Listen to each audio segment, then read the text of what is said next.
My husband went missing 6 months ago. Just went out to work one day and never came home. It was a horrible shock to the whole neighborhood because things like that just didn't happen in our little slice of white picket fence suburbia. The police launched an investigation and the neighborhood watch sent out search parties, but no one ever found any evidence to indicate what had happened to him. Our families were devastated. Recently, the missing posters have been taken down or papered over. The updates from the police became less frequent and dwindled away. I accepted that, hard as it was to admit, my Rick wasn't coming back. Until he did. A week ago, I was in the back garden watering my petunias when I heard the garden gate creak open. I jerked my head in that direction and there he was. Exactly the same as he was the day he disappeared. Same windswept blonde hair and bright blue eyes, same curl to his pink lips.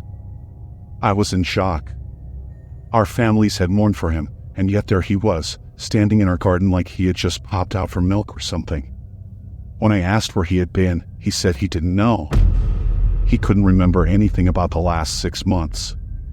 All our family and friends are beside themselves with joy. They almost can't believe it. But that's just the thing, I don't believe it. Look, I understand how crazy this all sounds, I do. Our families would never believe me, and I can't go to the police unless I want to end up in a straitjacket. But I just know that the man sleeping next to me isn't my husband. I don't know what to do. I know I should be happy, but I'm not. I'm terrified. I don't know much about anything supernatural or paranormal. I don't even like watching horror movies. But something about this whole situation makes my skin crawl. Just let me explain why I'm so sure. Once I've done that, hopefully one of you will believe me, and you'll be able to tell me what to do. The morning after Rick came home, I made him a cup of tea. When I handed it to him, he gave me the brightest smile. Then he took a sugar cube from the dish on the table and dropped it into the cup. Our house was in chaos with his return, and I was still in shock, so I didn't think much of it at the time, but it's been replaying in my mind ever since. I know it doesn't sound very significant, but my husband never put sugar in his tea. He was always adamant that it ruined the taste, and he'd get so frustrated if I ever put sugar in his cup by accident. And yet, this man had sugar. Then it was the golf. A few days ago, when he was out visiting his mom, I recorded a golf tournament that was showing on the TV. It was one of Rick's favorite golfers that was competing, and he never missed it. Once, he even skipped out on an anniversary dinner just to watch a championship. Only, when he came home from his parents and I told him what I'd done, he just seemed unbothered. Like, he said thanks and everything, and then he asked if I wanted to get dinner. He didn't even watch it, and that's just so out of character for him. Then one night I woke up around 2 a.m. to see Rick's face inches from mine just looking at me with these blank eyes. I kinda gave this nervous laugh and asked, "Baby, what are you doing?" And he didn't answer. For like a solid 30 seconds. He just stared, almost like he was looking right through me. Then he suddenly smiled and said, "Sorry, honey. Sometimes I just can't believe this is real." Then he just rolled over and went to sleep. I didn't get much sleep after that, myself. Yesterday, about a week after he came home, the neighborhood threw a street party to celebrate his return. Everyone from our street and the streets on either side turned up to see him and tell him how happy they are that he's alright. When he wasn't standing with his arm around my waist, he was milling around chatting amicably to each and every one of our neighbors, even the little kids. Jackson, our next-door neighbor Sally's toddler, wanted to play peekaboo, and Rick happily played along with a smile on his face. Now, my husband never did that. Rick always said he didn't like kids, that's why we never had any, and so he never wanted to play with any of the neighborhood children. Especially not Jackson. Rick all but avoided him.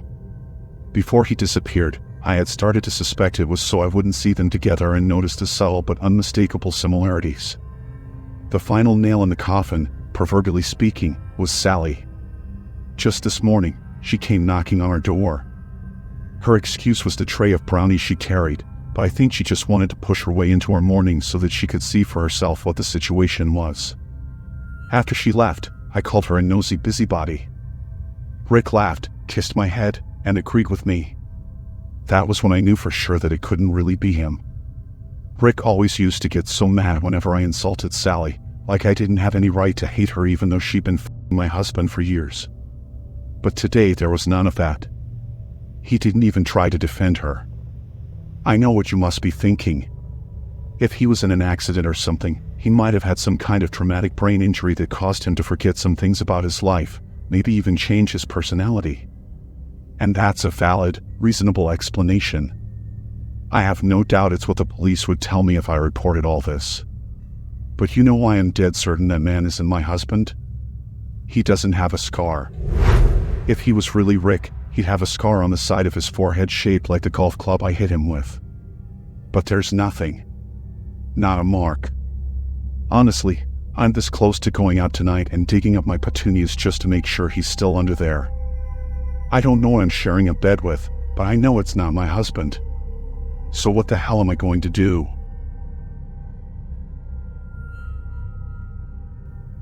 Hi everyone. I want to thank you all for your concern and support. Even though I'm not giving out my real name, I obviously took a huge risk by telling anyone this at all, and I'm so grateful you've all tried to be helpful. I'm so sorry for the delay in updating. I've had some things to figure out. So I'll start with what I know. My husband is dead. In the end, I decided not to dig up the petunias.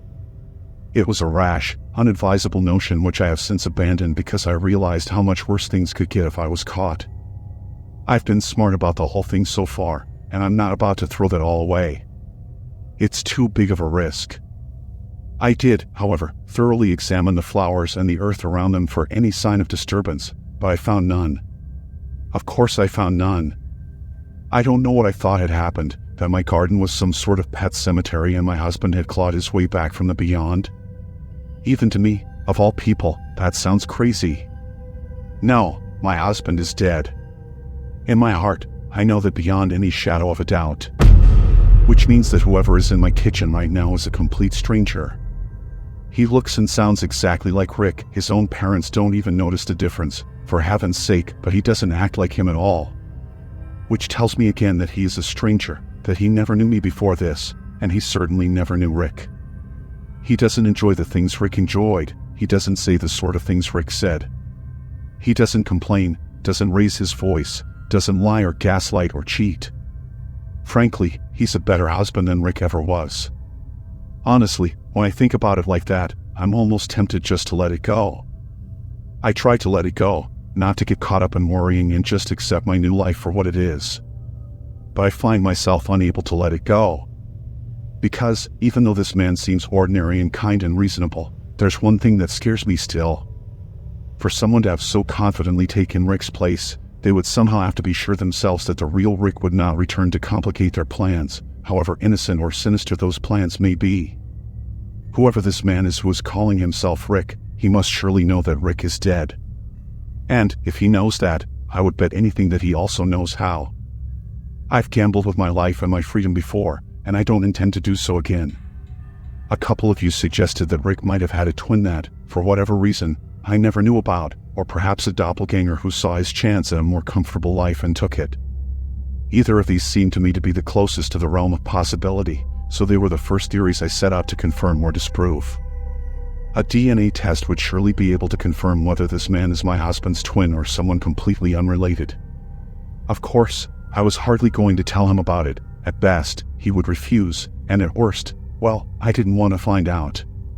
So about a week after my last post, I ordered 2 separate DNA tests designed for finding one's relatives and ancestors and had them delivered whilst Rick was at work. Then, a few nights later, I waited until he was asleep, actually asleep, not half asleep and staring, and I pulled out a few strands of his hair, not enough that it would be noticeable in the morning but sufficient amount to send away in a little tube to be analyzed. Much to my relief, he didn't wake up. I'm not sure how I would have explained it if he had. I sent the hair away to the DNA test companies, and they told me I'd have to wait a couple of weeks for the results. And in those couple of weeks, things have gotten stranger, shall we say. You see, I've noticed that Rick never seems to eat of his own accord. Like, he'll make dinner for us both, but that seems more to do with when I mention that I'm hungry than with his own desire to eat. He doesn't snack between meals, he never goes for a glass of water. I don't even think he takes anything with him to work for lunch. There's something else too. Rick's beard trimmer is still in its box, exactly where he left it 6 months ago, covered in dust and quite obviously unused. And yet Rick has been home for nearly a month and his beard doesn't seem to be any longer, even though he used to trim it twice a week. On top of that, the staring has become a frequent occurrence, and not just in the middle of the night. I catch him watching me during the day too, always looking away or laughing it off whenever I notice him doing it. Anyway, I might as well tell you why I'm writing this now, because I can't make head nor tail of the situation anymore. The DNA tests came back in the mail this afternoon, before Rick came home from work. I opened them quickly, eager to see who was included in the list of relatives, whether there were any names I recognized. Either way, it would answer my question. Only, I don't have an answer. All I have are more questions. Because the first test came back as inconclusive, with a note from the company telling me I had to send them a viable hair sample in order for it to work. I didn't understand that. I cut the hair myself, after all. And what did they mean by viable? But it was the second test that concerned me the most, where there should have been information about demographic and regional origin. There was nothing, only a line of printed black letters spelling out the word unknown. Where there should have been a list of relatives and ancestors, there was no one. Not just no one related to Rick, no, I mean no one. According to the DNA test, this man has no relatives. No family, no ancestors, no biological connections near or distant. That should be impossible, right? How can a person exist without any kind of relation? And how can he come from nowhere? I'm typing this up on the computer in the study, with several tabs open on various Google searches as I try to figure out how this could be possible. The DNA test lies on the table behind me, taunting me with the evidence of everything I do not know. And then I hear it, clear as day, coming from the doorway behind me. Rebecca? If I didn't know better, I'd say my heart stopped. I would know that voice anywhere. I never heard him come in, never even heard the door open. Dimly, in the back of my mind, I recall that our door creaks every time it opens. How could I not have heard it? I turn over my shoulder towards not Rick, a false bright smile on my face. He is not smiling. His face is calm, but there's something hard about the line of his mouth that sets me on edge. What the hell is this? His voice is perfectly level, but something about it makes the hairs on the back of my neck stand up. There's an undertone to his voice that I haven't noticed before now, something low and subtly grating. Even the real Rick never sounded like that. He holds something up, one eyebrow arched. When I see what he's holding, my stomach plummets. The results of the DNA test.